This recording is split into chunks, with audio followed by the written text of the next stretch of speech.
السلام عليكم البنات، معكم نادو كويزين. جيت ندير معكم بطاطا بالمرقاز.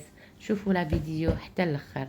عندي في لي زانغريديون طوماطيش تاع الحب، طوماطيش تاع لي بواط، ملح، فلفل كحل والعكري والمرقاز. شوفوا راني درتو في المقله ديالي، ستفتو مليح وحطيته فوق النار يتقلى.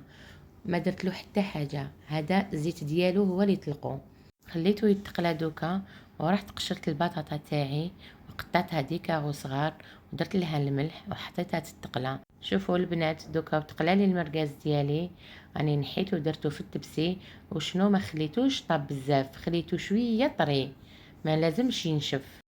البنات دوكا راح نقص شويه زيت من المقله ديالي ونقلي فيها الحبه تاع الطوماطيش وربع سنينات تاع الثوم ومغرفه طوماطيش تاع لي بواط، الملح، فلفل كحل والعكري.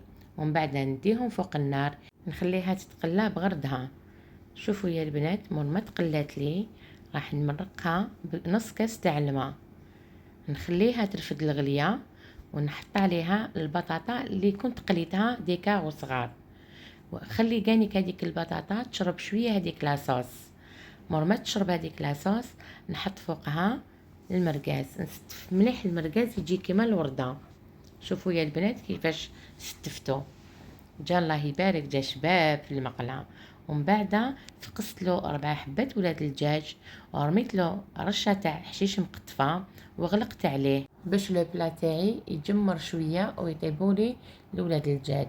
شوفوا دوكا في التبسي تاع التقديم، شوفوا كيفاش جايه البنات، جا الله يبارك. شهيتكم في الجنه، ماذا بيا تجربوه. خليوا لي رايكم في لي كومونتير، ديروا لي ابوني، ديروا لي جيم، ونتلاقاو في بروشين فيديو ان شاء الله. باي باي البنات.